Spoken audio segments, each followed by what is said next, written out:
Buying an electric or plug-in hybrid vehicle can unlock a real tax credit, but which credit applies and how much it's worth depends entirely on what kind of vehicle you're buying and who's buying it.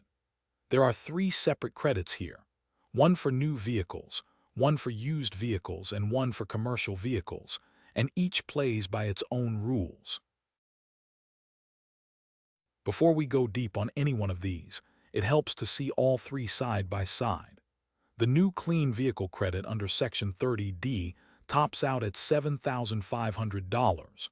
The used clean vehicle credit under Section 25E maxes out at $4,000, calculated as 30% of the sale price.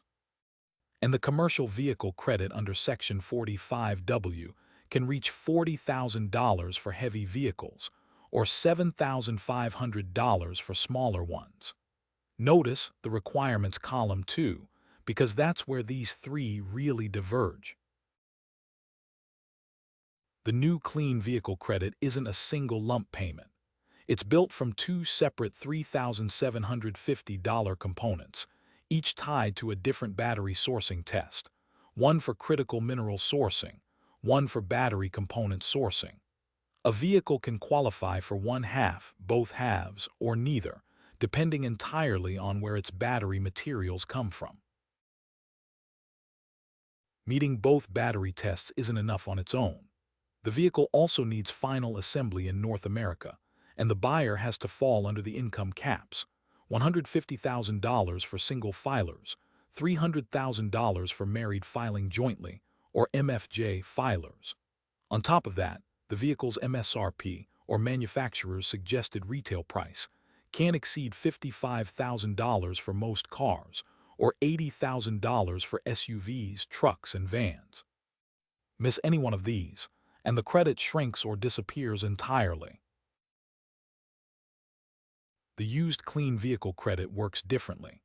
Instead of a flat cap, it's calculated as 30% of the vehicle's sale price, up to a maximum of $4,000. The vehicle has to be at least 2 years old, and the sale price can't exceed $25,000. Income limits apply here too, though they're lower than the new vehicle credit: $75,000 for single filers, $150,000 for MFJ filers.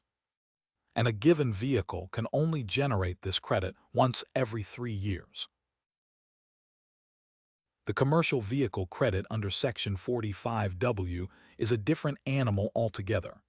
It's restricted to business use, but the amounts are much larger, up to $40,000 for heavy commercial vehicles and up to $7,500 for smaller commercial vehicles.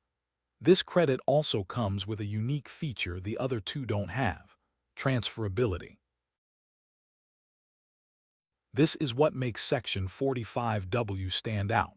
It's transferable. A business doesn't have to hold on to the credit and wait to claim it on a future tax return. It can sell the credit to a dealer or a lessor at the point of sale in what's known as the dealer transfer program and get the value immediately. Putting the new and used vehicle credits side by side makes the pattern clear. The new vehicle credit has a fixed cap, tighter income limits, and an MSRP ceiling, plus it demands battery sourcing compliance. The used vehicle credit is simpler in structure, a straight 30% of sale price, but it carries its own price cap and a rule limiting how often a single vehicle can generate the credit. 3 credits, 3 very different rule sets. The new clean vehicle credit rewards North American assembly and battery sourcing with up to $7,500. The used clean vehicle credit offers up to $4,000 on qualifying pre-owned vehicles. And the commercial vehicle credit, uniquely transferable through the dealer transfer program, can be worth up to $40,000 for business buyers. Knowing which credit applies and which requirements it carries is the difference between claiming the full amount and leaving money on the table.